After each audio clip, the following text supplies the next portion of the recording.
జై భవానీ, జై భవానీ, జై భవానీ.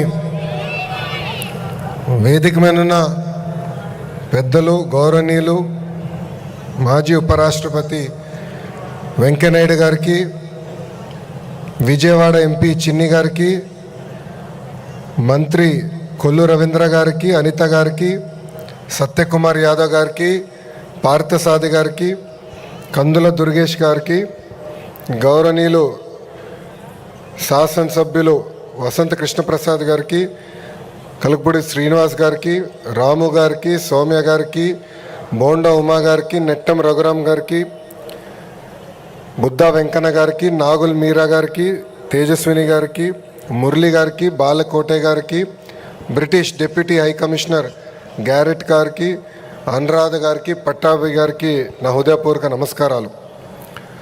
రాష్ట్ర ప్రజలందరికీ దసరా శుభాకాంక్షలు. భక్తులు కోరిన అన్ని కోరికలు తీర్చే తల్లి దుర్గమ్మ. కొండ మీద దుర్గమ్మ, కొండ కింద కృష్ణమ్మ ఉన్న పుణ్యభూమి ఉమ్మడి కృష్ణా జిల్లా. విజయవాడ పేరులోనే విజయం ఉంది. దుర్గమ్మ తలుచుకుని ఏ పని ప్రారంభించినా అది సక్సెస్ అవుతుంది. వెంకయ్యనాయుడు గారిని చూసి పెరిగిన వాడిని. అంటే ఒక పట్టుదల, ఒక కమిట్మెంట్ ఉంటే ఏమన్నా సాధించచ్చన్న నిజ స్వరూపం గౌరవనీయులు వెంకయ్యనాయుడు గారు. ఆంధ్ర యూనివర్సిటీలో స్టూడెంట్ లీడర్గా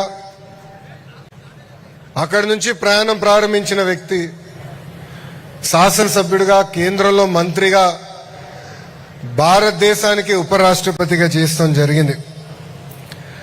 తెలుగు భాష కాపాడడానికి అహర్నిశలు పోరాడిన వ్యక్తి వెంకయ్యనాయుడు గారు.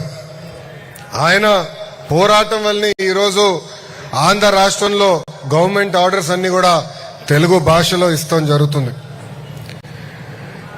నాయుడు గారు ఒక పని అనుకుంటే అది అయ్యే వరకు ఆయన వదిలిపెట్టారు.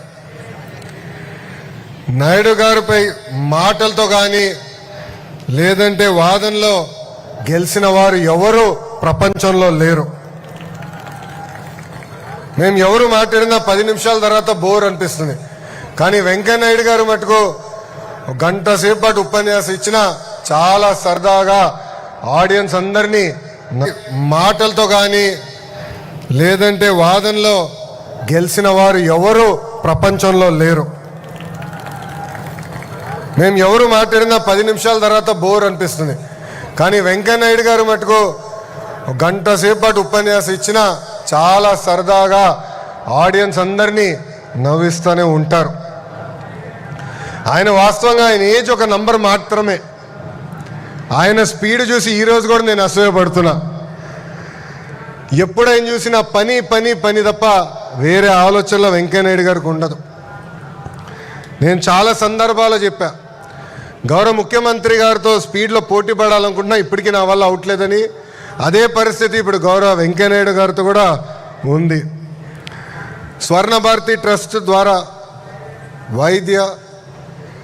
వైద్యం, విద్య, స్కిల్ డెవలప్మెంట్ పెద్ద ఎత్తున ఆయన ప్రోత్సహిస్తున్నారు. వాజ్పేయి గారు కానివ్వండి, అద్వానీ గారు కానివ్వండి, మోడీ గారితో కూడా పనిచేసిన గొప్ప నాయకుడు గౌరవనీయులు వెంకయ్యనాయుడు గారు.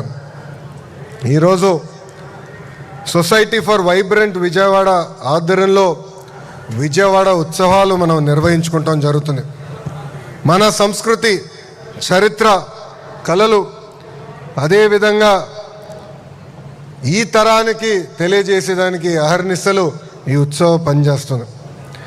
రాష్ట్ర దేశ వ్యాప్తంగా ఉన్న కళాకారుల్ని, వాళ్ళ కళల్ని ఇక్కడ ప్రదర్శించేదానికి ఒక అద్భుతమైన అవకాశం, ప్లాట్ఫామ్ ఈ ఉత్సవం. సుమారుగా 3000 మంది కళాకారులతో అతి పెద్ద కార్నివల్ కూడా విజయవాడలో మనం నిర్వహించబోతున్నాం. ఇప్పటికే ఫైర్ వర్క్స్ చూసాం, ఒక డ్రోన్ షో, మ్యూజికల్ కాన్సర్ట్స్, ఇలా 250 కార్యక్రమాలు 5 వేదికలపై ఈ విజయవాడ ఉత్సవం మనం ఏర్పాటు చేసుకోబోతున్నాం. వ్యవసాయం, విద్య, ఆటోమొబైల్ రంగం, చేనేత కార్మికుల కోసం కూడా 600 స్టాల్స్ ఈరోజు మనం ఏర్పాటు చేసుకున్నాం. హెలికాప్టర్ రైడ్లు కానివ్వండి, పారామోటరింగ్ కూడా ఇక్కడ ఏర్పాటు చేస్తాం జరిగింది. ఆంధ్ర భోజనాలతో పాటు భారతదేశంలో ఉన్న అన్ని కుజిన్స్ కూడా విజయవాడకి ఈరోజు తీసుకొస్తాం జరిగింది. ఇప్పటి వరకు దేశం మొత్తం మైసూరు ఉత్సవాల గురించి మాట్లాడేవారు. ఇప్పుడు ఆ చరిత్ర విజయవాడ ప్రజలు విజయవాడ ఉత్సవాల ద్వారా తీర్చిదిద్దాలని కోరుతున్నా. ఈ ఉత్సవాల్లో పాల్గొనడానికి కొంచెం నాకు ఇబ్బందికరమైన పరిస్థితి. భారతదేశంలో నేను ఎక్కడికి వెళ్ళినా నన్ను గుర్తుపడతారు, ఫ్రీగా తిరగలేను. కానీ లండన్లో వింటర్ వండర్లాండ్ అని ఉంటుంది. అక్కడ నేను 2019 వెళ్ళాను. దశాబ్దాలుగా అద్భుతంగా అక్కడ నిర్వహిస్తాం జరిగింది. సో ఇక్కడున్న ఆర్గనైజర్స్ అందరు నేను కోరుతున్నా, ఇది కేవలం వన్ టైం వండర్గా కాకుండా ప్రతి సంవత్సరం అద్భుతంగా నిర్వహించాలని వాళ్ళని నేను కోరుకుంటూ, ఇదొక పర్మనెంట్ అట్రాక్షన్గా ఉండాలి. టూరిజంని పెద్ద ఎత్తున ప్రోత్సహించాలి. అమరావతి పనులు కూడా వేగంగా జరుగుతున్నాయి. అందుకే విజయవాడ కేంద్రంగా ఒక కల్చరల్ ఫెస్ట్గా ఇది మారాలని ఆర్గనైజర్స్ అందరు నేను కోరుకుంటూ, ప్రభుత్వం పరంగా మా సహకారం ఎప్పుడు మీకు ఉంటుంది. ప్రత్యేకంగా విజయవాడ ఎంపీ చిన్ని గారిని నేను అభినందిస్తున్నా. ఎందుకంటే ఆయన నాకు వచ్చి నన్ను కలిసి ఈ కార్యక్రమం ఏర్పాటు చేస్తున్నప్పుడు నేను నవ్వుకున్నా, ఇది అవుతుందా, ఇది సాధ్యమా అని. సాధ్యం చేసి చూపించారు.